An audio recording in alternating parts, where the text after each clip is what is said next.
Šiuolaikiniai medicinoje atsiranda vis daugiau ir daugiau diagnostikos metodų, kurie leidžia įvertinti pačias kraujagyslės. Labai svarbu būtų įvertinti patį kraujospūdį pirmiausia, kaip anksčiau nebuvo vertinama, tai yra vertinti jį parą laiko ir atsiranda paros kraujospūdžio matuokliai, kurie leidžia pažiūrėti, kaip jūsų kraujospūdis keičiasi dienos ir nakties bėgyje. Tas yra labai svarbu.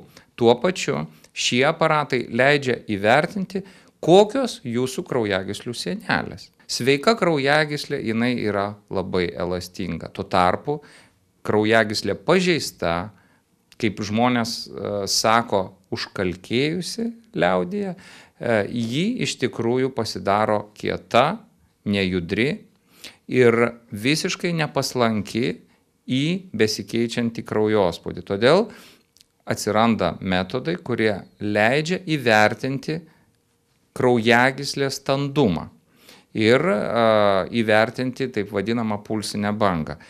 Ir kodėl jums neramu dėl šito, dėl to sukalkėjimo kraujagyslės ir dėl to, kad ta kraujagyslė pasidaro tokia jau nebeelastinga, kokios pasekmės gali būti sveikatai?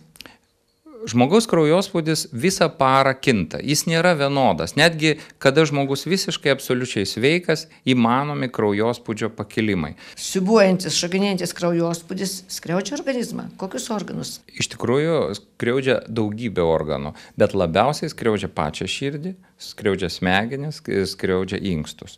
Ir visų šitų 3 organų pažeidimas labai akivaizdžiai matomas, jeigu žmogus serga ilgą laiką aukštų kraujospūdžių. Vidutiniškai po 5 metų atsiranda daugybė pokyčių šituose organuose. Net ir esant sveikam žmogui, arterinis kraujo spaudimas paros bėgyje svyruoja. Mes susijaudinom, nedidelis stresas, kraujospūdis kilstelėjo. Esam atsipalaidavę, papietavę skaniai arba pabėgioję, pasportavę, kraujospūdis nukrito. Kada kraujo spaudimas sumažėja, kraujagyslė susitraukia. Kada daugiau kraujo spaudimo, kraujagyslė įsiplečia, labai greit reaguoja. Tačiau kada sergama, jinai pasidaro standi, jinai pasidaro vienodo standumo. Ji nebereaguoja į tai, ar jūs bėgiojat, ar jūs einat, ar jūs sėdit, ar jūs miegat. Jinai pasidaro vienoda, kaip vamzdis. Ir tokiu atveju atsiranda rizika tokios kraujagyslės plyšimui. Ir plyšta dažniausiai pačioj silpniausioj vietoj. O silpniausios vietos, kaip taisyklė, yra organuose, taikiniuose, kaip mes sakom gydytojai. Smegenyse, inkstuose, širdį, akyse.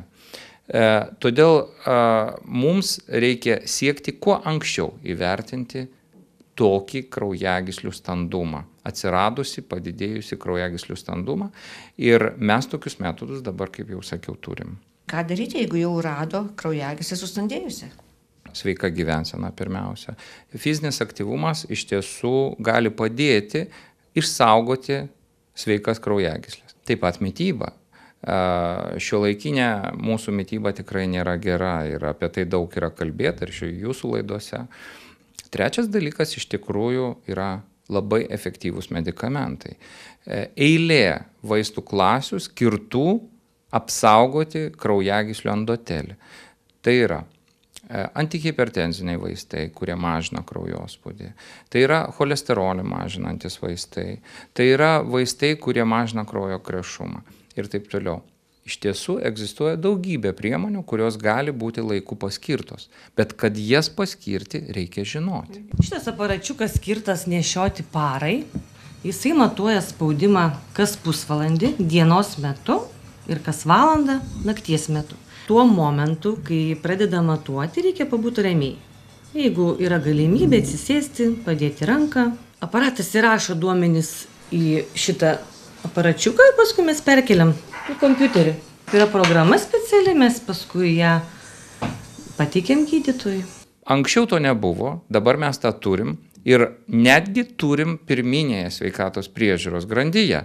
Aišku, ne visos įstaigos pirminės priežiūros tą turi, bet, sakysim, stambesnės jau poliklinikos tokius instrumentus įsigyja.